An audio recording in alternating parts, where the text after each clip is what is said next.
കാണുന്നില്ലല്ലോ.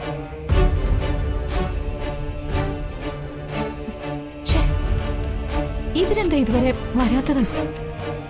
ധൃതി പിടിക്കാതെ നാത്തൂനെ, അവർക്ക് അകത്തു പൂജയൊക്കെ ഉണ്ടല്ലോ.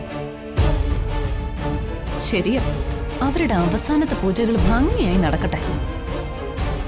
എന്നാലും അവരൊന്ന് വന്ന് കാറിൽ കയറുന്നത് വരെ ഒരു ടെൻഷൻ.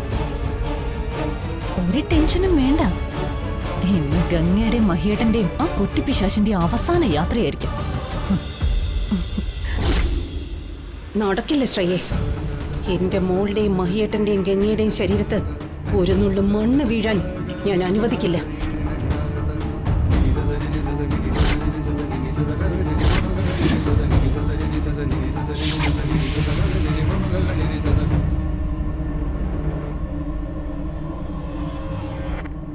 മഹിയേട്ടന്റെ കാറിന്റെ ബ്രേക്ക് മുറുക്കിക്കഴിഞ്ഞു. അതുമാത്രം പോരല്ലോ, എന്റെ മഹിയേട്ടനെയും മോളെയും ഉപദ്രവിക്കാൻ നോക്കിയ നിനക്കൊക്കെ ഒരു പണി ഞാൻ ഇപ്പൊ തരാം.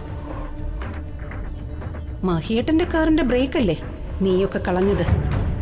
അതേ ആയുധം തന്നെ നിനക്കും ഇരിക്കട്ടെ.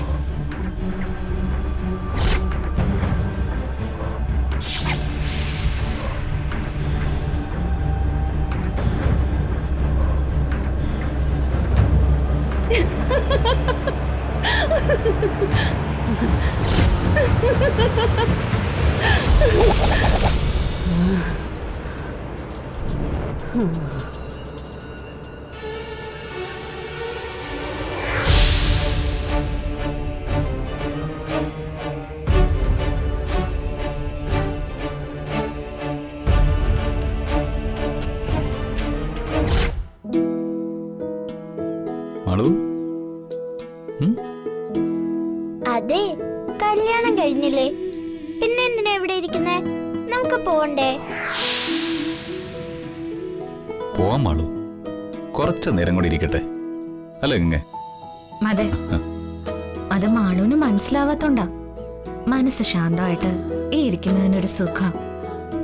ഒരു ഭാരങ്ങളും ഇല്ലാതെ മനസ്സിൽ 1000 സന്തോഷത്തോടെ മഹേട്ടനോടൊപ്പം ഇങ്ങനെ ഇരിക്കുന്നത് ആദ്യമായിട്ടാ. ആദ്യമായിട്ടോ? ആദ്യമായിട്ടല്ല, ഇതിനു മുമ്പ് ഇങ്ങനെ ഇരുന്നിട്ടുള്ളത് കുട്ടിക്കാലത്താ. നിങ്ങളുടെ കുട്ടിക്കാലത്തോ? അതെ, അന്നൊക്കെ എന്ത് രസായിരുന്നു അറിയോ മാളു? എന്ത് രസം? ഇന്നത്തെ പോലെ കുട്ടികൾക്ക് കളിക്കാൻ മൊബൈൽ ഫോണൊന്നും ഇല്ലായിരുന്നു അന്ന്. അന്നൊക്കെ കുട്ടികളെല്ലാരും ഒരുമിച്ച് കൂടിയാ കളിക്കുന്നതൊക്കെ. എന്തൊക്കെ കളികള്? സാറ്റ് കളി, കിളിത്തട്ട്, കുട്ടിയും അങ്ങനെ കൊറേ ഉണ്ട്. ഗംഗയച്ഛനും ഒരുമിച്ചാണോ കൂട്ടുകാരുടെ അടുത്ത് പോകുന്നത്? എനിക്ക് കൂട്ടായിട്ട് ആകെ ഉണ്ടായിരുന്നത് മഹിയേട്ടനായിരുന്നു. എന്റെ കുട്ടിക്കാലം മുഴുവൻ മഹിയേട്ടനോടൊപ്പമായിരുന്നു.